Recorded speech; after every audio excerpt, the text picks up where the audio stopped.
अब एग्जाम्पल्स प्रश्नावली 8.2 में जो एग्जाम्पल दिए थे उनको देखने के बाद हम देखेंगे आपका प्रश्नावली 8.2। प्रश्नावली 8.2 में कैसे सवाल आएंगे तो जो कि हमने बता रखा आपसे, ठीक है।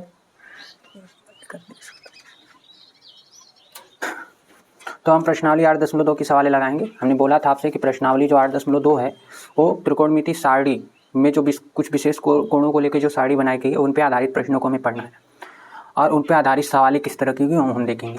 तो देखिए इसमें जैसे भी क्वेश्चन दिए होंगे उस इस तरह से कुछ दिए होंगे। साइन 60, 30, 45, 90, 0 डिग्री, यही सब ऐसे कोण हैं जो स्पेशल कोण हैं, कुछ हमारे पास विशेष कोण हैं और उन्हीं कोणों के लिए त्रिकोणमिति सारणी बनाई गई है और उस त्रिकोणमिति सारणी में जो इनकी वैल्यू होगी उन्हीं को बस रख देना है। जैसे साइन 60, वो त्रिकोणमिति सारणी आप देखोगे साइन 60 की एक वैल्यू दी होगी उसमें। इसी तरह cos 30 की दी होगी, यहाँ पर tan 45 लिखा है इस क्वेश्चन में, tan 45 की दी होगी ना। तो इस तरह से जो भी वैल्यू हमको दी है इन वैल्यू का बस हमें मान रख के उसे सॉल्व करना है 8.2 प्रश्नावली में।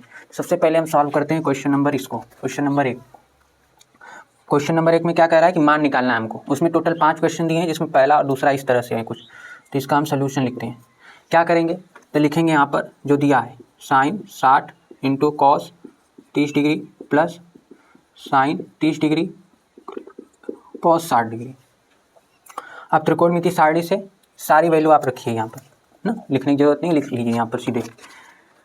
बराबर लगाएंगे साइन 60 की वैल्यू होती है √3/2 इंटू कॉस 30 का मान होता है 1/2 और सॉरी √3/2 ना। साइन 60 की वैल्यू कड़ी में 3/2 होती है और इंटू लगाए यहाँ पर, तो इंटू लगाएंगे और कॉस 30 की वैल्यू कड़ी में 3/2 होगी वो रख देंगे प्लस साइन 30। क्या होगी साइन 30 की वैल्यू याद करने की आप कोशिश करेंगे ना। साइन 30 की वैल्यू जो होगी वो 1/2 होगी। फिर यहाँ इंटू लगा है, इंटू आप लगाओगे।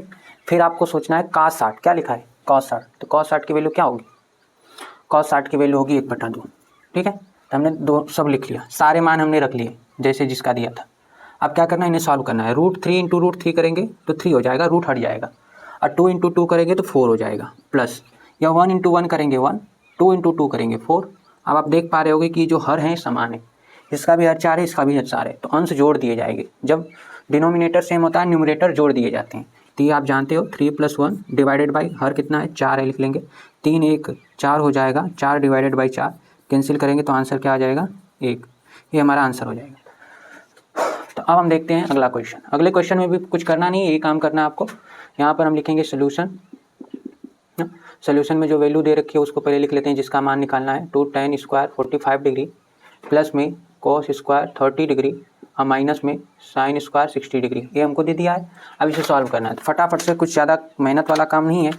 आप टेबल अगर आपको याद होगी है ठीक है, नहीं तो आप टेबल पेपर पे बना लीजिए और उसमें से वैल्यू जो हम बोल रहे हैं उसको मैच करिए और याद करने की भी कोशिश करें। तो यहाँ पर लिखेंगे 2 और tan 45, tan 45 जो होता है वो कितना होता है, tan 45 1 होता है। ठीक है, तो यहाँ पर 2 इंटू tan स्क्वायर 45 है तो यहाँ इंटू लगाएंगे और tan 45 मतलब tan 45 1 होता है, 1 लिखेंगे, स्क्वायर है इस tan का तो स्क्वायर कर लेंगे।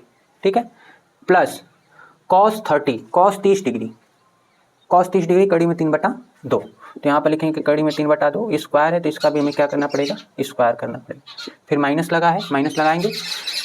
साइन 60 की वैल्यू होती है, साइन 60 की वैल्यू कड़ी में 3/2, तो यहाँ पर लिखेंगे कड़ी में 3/2 और स्क्वायर कर रखा है इसने, स्क्वायर कर लेंगे। अब आप देख पा रहे हो 2 इंटू 1 का स्क्वायर 1 हो जाएगा, प्लस कड़ी में 3 का स्क्वायर 3 और 2 का स्क्वायर कितना हो जाएगा 4, माइनस कड़ी में 3 का स्क्वायर 3, 2 का स्क्वायर कितना हो गया 4। वैसे तो यहीं पे हम इसको काट सकते थे, सेम चीज़ें लिखी हैं। कड़ी में 3/2 का स्क्वायर प्लस में है और माइनस में कड़ी में 3/2 का स्क्वायर माइनस में, तो कट जाता है, यहीं पे हम इसको काट सकते थे, लेकिन चलिए अब हो गया तो यहाँ पे काट लेते हैं। ठीक है, तो यहाँ पर क्या हो जा रहा है, ये बच रहा है 2 इंटू 1 कितना हो रहा है 2, तो आंसर आ गया इसका कितना 2 आ गया आंसर।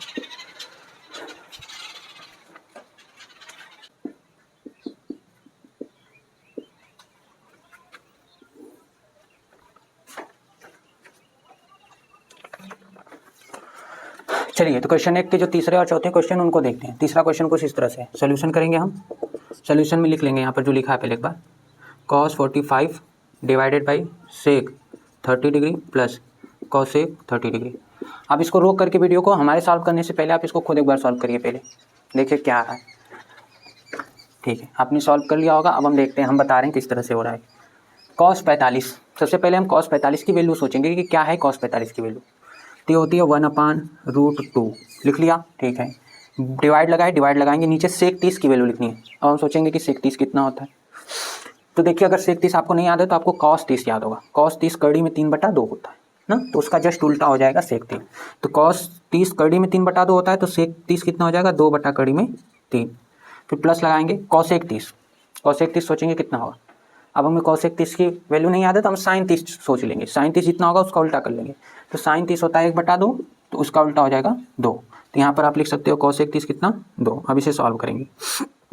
1/2 डिवाइडेड बाई ये 2 हो जाएगा, और इसका इसमें गुणा होगा प्लस कड़ी में 3 का 2 में गुणा होगा, तो 2 कड़ी में 3। नीचे कितना बचा, कड़ी में 3। अब ये कड़ी में 3 जो है ऊपर मल्टीप्लाई हो जाएगा और ये इसमें मल्टीप्लाई हो जाएगा। तो कितना आ रहा है, तो यहाँ लिख लेते हैं इसको हम, ठीक है। यहाँ क्या दिया है, वैल्यू कहते हैं कड़ी में 3 में 1 का गुणा होगा तो कड़ी में 3 हो जाएगा ये, ठीक है, डिवाइडेड बाई, अरे कड़ी में 2 का ना, कड़ी में 2 का गुणा किस में होगा, 2 + 2 कड़ी में 3, इतने से गुणा हो जाएगा। अब यहाँ पर क्या किया जाता है, नीचे आंसर ये भी हो सकता है, ठीक है, लेकिन अक्सर जो क्वेश्चन के आंसर आते हैं उसमें नीचे कड़ी नहीं छोड़ी जाती है, नीचे कड़ी हम नहीं छोड़ते हैं, ठीक है। तो अगर नीचे कड़ी नहीं छोड़ते हैं तो हमें इसके लिए परमीकरण करना पड़ेगा। तो सबसे पहले आप करिएगा इसको आसान परमीकरण करने के लिए, कड़ी में 3, ये 2 दोनों में दिख रहा है, 2 को बाहर कर लीजिए और कड़ी में 2 का अंदर गुणा कर लीजिए। तो चलिए पहले एक बार लिख लेते हैं इसको, 2 कड़ी में 2, 2 हमने बाहर निकाल लिया दोनों में से, ये कितना बचा अंदर, सॉरी हाँ 2 भी निकाल लिया, कड़ी में 2, यहाँ 1 बचेगा और प्लस यहाँ कड़ी में 3 बचेगा, ठीक है। आप इस कड़ी में 2 का गुणा कर लीजिए अंदर, तो कड़ी में 3 ये 2 रहेगा और यहाँ गुणा होगा तो कड़ी में 2 और प्लस कड़ी में 2 गुणे कड़ी में 3 करेंगे तो कड़ी में 6 हो जाएगा ना। अब आप इसका जो इसने लिखा परमेयीकरण करेंगे, परमेयीकरण, ठीक है। परमेयीकरण करने के लिए क्या करना पड़ेगा, कड़ी में 3/2 जो यहाँ इसने लिख रखा है रूट में उसके अपोजिट साइन का, जैसे इनके बीच प्लस लगाए तो माइनस का आप ऊपर नीचे मल्टीप्लाई कर लीजिए यही संख्या लिख के, कड़ी में 2 प्लस कड़ी में 6। अब यहाँ कड़ी में 2 प्लस कड़ी में 6 तो कड़ी में 2 माइनस कड़ी में 6 कर लीजिए, नीचे कड़ी में 2 माइनस कड़ी में 6 कर लीजिए, इस तरह से। तो जैसे मल्टीप्लाई करेंगे तो कड़ी में 3 में इसका गुणा होगा तो कड़ी में देखिए 3 है और ये कितना है 2 है, तो गुणा होगा तो कड़ी में 6 हो जाएगा। अब माइनस का यहाँ इसमें गुणा कर रहे हैं तो यहाँ पर कड़ी में 3 का 6 में गुणा होगा, 6 × 18 हो जाएगा, तो यहाँ पर आप 18 लिख सकते हैं। नीचे क्या हो रहा है 2, और यहाँ पर आप देख पा रहे होगे ये वर्गांतर का सूत्र, कड़ी में 2 प्लस कड़ी में 6, कड़ी में 2 माइनस कड़ी में 6, वर्गांतर का सूत्र। तो कड़ी में 2 का स्क्वायर कर लेंगे हम और माइनस कड़ी में जो 6 है इसका स्क्वायर आप कर लोगे इस तरह से। अब इसको अगर सॉल्व करते हैं तो हो जाएगा कड़ी में 6 माइनस कड़ी में 18 डिवाइडेड बाई ये 2, और यहाँ पर कितना हो रहा है, कड़ी में 2 का वर्ग हो जाएगा 4, सॉरी 2 कड़ी में है ना, तो कड़ी में 2 का वर्ग 2 हो जाएगा और माइनस का कड़ी में 6 का 6 हो जाएगा। बहुत लंबा चला गया भाई, तो चलिए आगे देखते हैं यहाँ पर। तब तो ये कड़ी में 6 माइनस कड़ी में 18 डिवाइडेड बाई, यहाँ से क्या हुआ ये घटेगा, 2 में से 6 घटेगा तो माइनस का 4 बचेगा, तो 2 गुणे -4।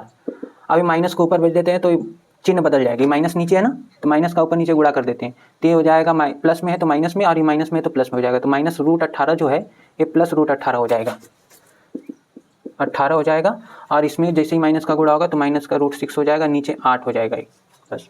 तो ये भी आंसर हो सकता है, नहीं तो देखिए कड़ी में 6 ना, यहाँ से निकाल लेते हैं कड़ी में 6, तो कड़ी में 3 - 1/8, ये भी आंसर हो सकता है। कई सारे हो सकते हैं, हमारे लिखने के ऊपर है, ठीक है। ये भी दिया हो सकता है किताब में, ये भी हो सकता है, और हो सकता है कि यहीं पे रुक दिया हो। तो इस तरह से इस प्रश्न को हम हल करेंगे, ठीक है। क्वेश्चन नंबर 3 को क्या किया हमने, सभी वैल्यू पहले रखी और फिर उनको प्रोसेस वाइज सॉल्व करते गए।